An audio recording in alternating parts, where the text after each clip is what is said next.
నమస్తే అండి అందరికీ. నేను మీ మాధవి కృష్ణ.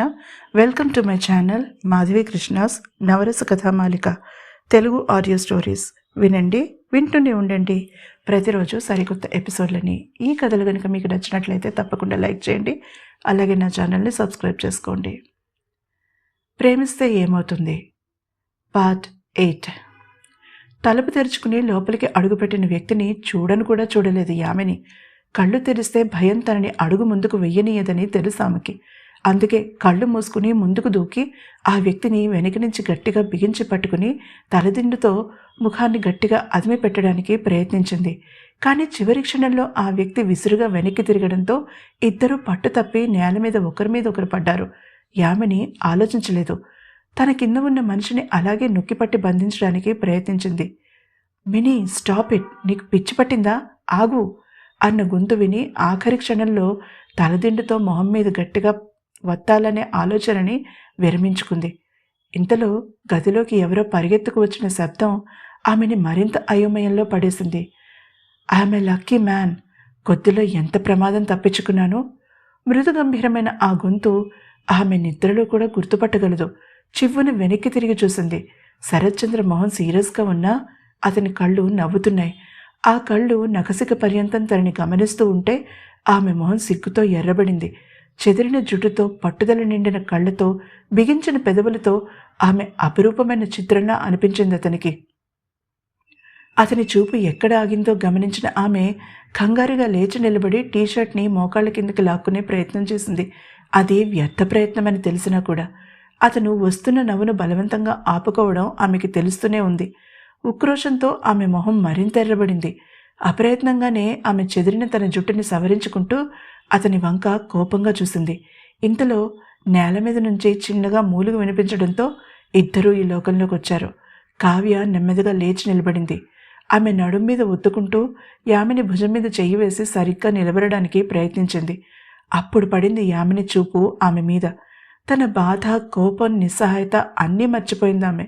ఒక్క ఉదుటిన కావ్యని తన దగ్గరికి లాక్కుని తప్పిపోయిన పసిపిల్లకి అమ్మ కనిపిస్తే ఎలా హత్తుకుపోతుందో అలా ఆమెని కరుచుకుపోయింది. కావ్య, పదే పదే ఆమె పేరంటూ కళ్ళ వెంట ధారాపాతంగా నీళ్లు కారిపోతూ ఉంటే వెక్కి వెక్కి ఏడ్చింది యామిని. గత 2.5 ఏళ్లుగా ఆమెలోనే అణగారిపోయిన దుఃఖం ఒక్కసారిగా తనకి దగ్గరైన వ్యక్తి కనిపించేసరికి లావాలా పెళ్ళుబికింది. అంతవరకు నవ్వుతూ చూస్తున్న శరత్చంద్ర మొహం గంభీరంగా మారిపోయింది. ఆడపిల్ల ఏడుపు ఇంట్లో అతనికి కొత్త కాకపోయినా అలా కడుపులో పేగులు లుంగలు చుట్టుకుపోయేంత దుఃఖం అతనికి కొత్త. అతని కళ్ళలో నీళ్లు తిరిగాయి. అక్కడ ఉండలేక గిరుక్కున వెనక్కి తిరిగి ఆ గదిలో నుంచి బయటపడ్డాడు. ఎంత బాధపడిందో ఒంటరిగా ఆమె, ఎంత కుమిలిపోయిందో బాధను పంచుకునేవాళ్ళు ఎవరూ లేక. బోరులో పులిలా అటూ ఇటూ తిరుగుతూ అనుకున్నాడు శరత్చంద్ర. ఆమె ఈ దుస్థితికి కారణమైన వాళ్ళని ఎట్టి పరిస్థితుల్లోనూ వదలకూడదని నిశ్చయించుకున్నాడు.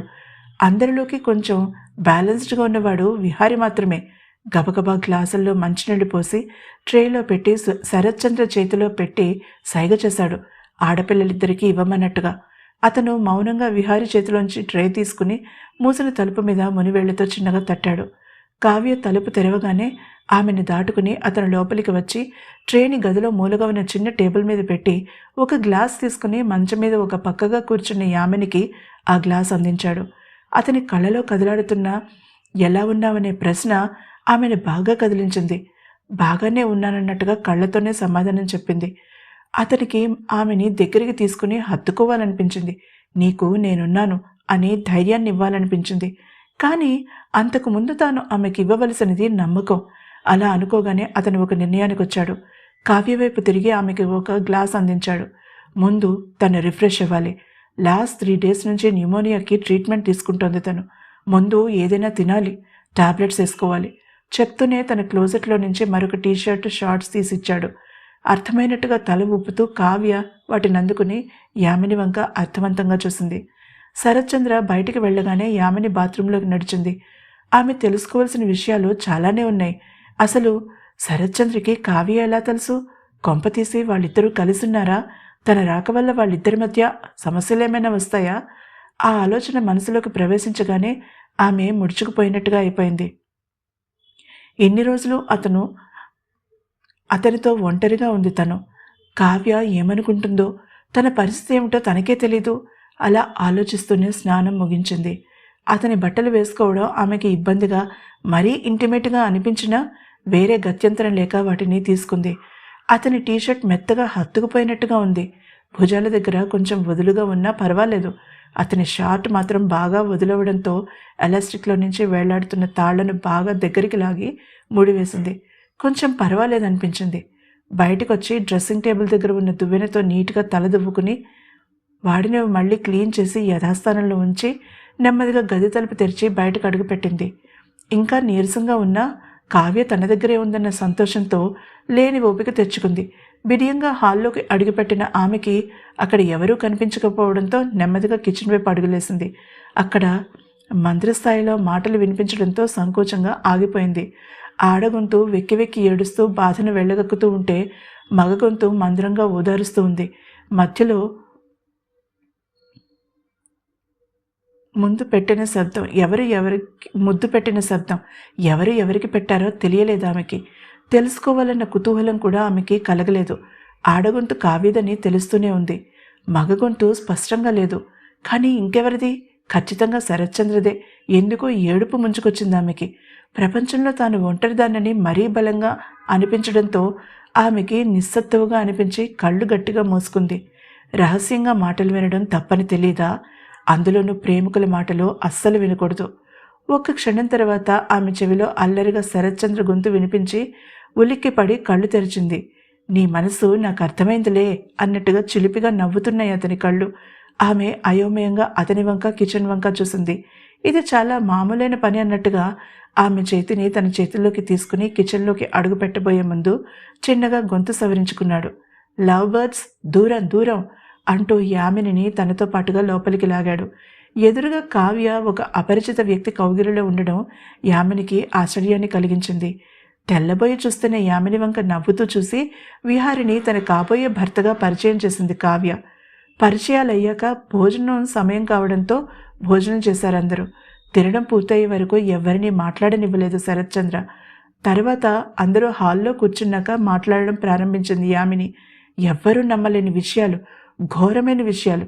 ఒక అమాయకమైన ఆడపిల్ల ఎలా సాలిగుట్లో చిక్కుకున్న వైనం అది. అన్నీ ఒక్కటొక్కటిగా. యామిని కొత్త పెళ్లి కూతురి హోదా నుంచి భార్య హోదాలోకి తనకి తెలియకుండానే అడుగుపెట్టింది. తల్లిదండ్రుల మీద కోపంగా ఉన్న యామిని పెళ్లితంతు జరుగుతున్నంతసేపు ముభావంగానే ఉంది. పెళ్లితో ఇద్దరు వ్యక్తులు ఒకటయ్యేటప్పుడు ఉండే సరదా కానీ, చిలిపితనం కానీ, సంతోషం కానీ ఆమెలో లేవు. సరే, పెళ్లి కొడుకులో కూడా లేకపోవడం ఆమె కొంచెం ఆలస్యంగానైనా గమనించింది. మొదటి రాత్రి ముహూర్తం చూస్తున్నప్పుడు అతను అక్కడ వద్దని, తనకి ఇబ్బందిగా ఉంటుందని అన్నప్పుడు పెద్దవాళ్ళందరూ ముక్కు మీద వేలేసుకుంటే తను మాత్రం హాయిగా ఊపిరి పీల్చుకుంది. ఏమీ తెలియని వ్యక్తితో అందరి ముందు గదిలోకి వెళ్ళి తలుపులు మూసుకుని తనని తాను అతనికి అర్పించుకోవడం ఆమెకెందుకు ఎబ్బెట్టుగా అనిపించింది. తను అసలు దానికి సిద్ధంగా లేకపోవడం ఒక కారణమైతే శ్రీకాంత్ ముభావంగా ఉండడం మరొక కారణం. ఆ క్షణంలో కారణం ఏదైనా అంతా తన మంచికే అనుకుంది. కానీ తన జీవితం నరకమవ్వబోతోందని కొంచెం కూడా ఊహించలేదు. ఆ సమయంలో తన భర్తతో పాటు అతని తామిద్దరిది అని అప్పుడు కూడా ఆమెకి అనిపించకపోవడం విశేషమే. మరి ఇంట్లో అడుగుపెట్టినప్పుడు తమతో పాటు ఎవరిని రావద్దని ఆంక్ష పెట్టినప్పుడు కొంచెం వింతగా అనిపించినా తన వారిని కూడా వద్దనడంతో బహుశా తనతో ఒంటరిగా సమయం గడపడానికి ఉవ్విళ్ళూరుతున్నాడేమో అనుకుని సిగ్గుపడింది. కానీ అలా జరగకపోగా అతను రోజురోజుకి తనకి మరింత దూరం కావడం గమనించింది.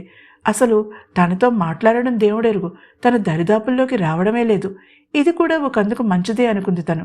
ఉదయమే వర్క్కి వెళ్ళిపోతే మళ్ళీ ఏ అర్ధరాత్రో వచ్చేవాడు. రోజులు పెద్ద గొప్పగా లేకపోయినా ప్రశాంతంగా గడిచాయి మొదటి 3 నెలలు. ఆఫీస్ స్టాఫ్ పార్టీ అడుగుతున్నారు. రేపు సాయంత్రం రెడీగా ఉండు. హోటల్లో ఫంక్షన్ హాల్ బుక్ చేశాను. డిన్నర్ అక్కడే. ఒకరోజు ఇంటికి వస్తూనే ఆమె వంక కూడా చూడకుండా ఎటో చూస్తూ చెప్పాడు శ్రీకాంత్. అంతటితో తన పని పూర్తయిపోయినట్టు తన బెడ్రూమ్లోకి నడిచి తలుపు వేసుకున్నాడు.